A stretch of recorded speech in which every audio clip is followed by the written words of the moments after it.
सही है कि पुलिस वाले थोड़ा मतलब मुझे घसीट के ले गए, बट कान में कह रहे थे कि इस सरकार को हटाइए। एक्चुअली मैं राजस्थान का हूं, इनको हटाइए।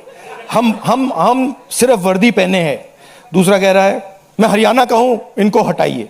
तो that sentiment is there and सच्चाई एवरीबॉडी नोस। ओके, उन बेचारों को मतलब ऑर्डर एक्सेप्ट करना पड़ता है तो वो करने हैं। But even police is not happy about what has happened.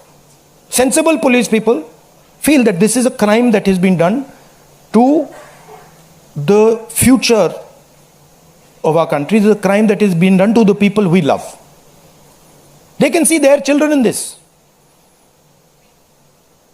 तो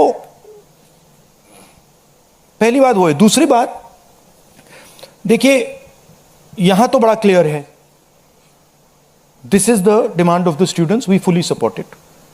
And whatever Andolan is taking place on this front, in Delhi, in any state, anywhere, that has to do with these issues, has to do with student issues, Congress party 100%, me 100%, and the opposition as a whole 100% is supporting this.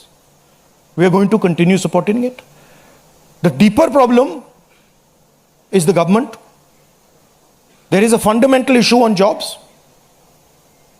that is causing tremendous pain, and I've already said that we are heading into a storm. This is just signs that the storm is coming. But when the Iran war impact is felt, then you will see that there will be serious problems coming as a result of the pain that is being caused to farmers, to students, to other people. Anyway, I'd like to thank all of you. Rahul ji, एक छोटा सा सवाल है। पिछले 10-12 सालों में ये छोटा सवाल और बड़ा सवाल में क्या फर्क होता है? वो छोटा सा हो जाएगा ना। अच्छा, आपको दोहराना नहीं पड़ेगा। जितनी तेजी से आप वहां पहुंचे, पीछे पीछे मिनिस्टर भी पहुंच गए, बहुत तेजी से पहुंचे। आपको क्या लग रहा है, पहले तो कभी ऐसा हुआ नहीं था? What compelled him to reach out to you first? And second thing, ये जो तीनों डिमांड्स हैं, is it totally non negotiable? क्या इससे कम कुछ पर आप तैयार नहीं है और संसद नहीं चलेगी? नहीं, see, this is a decision for the meeting tomorrow morning. There is a meeting of opposition people. It is disrespectful for me to decide for that. What they will decide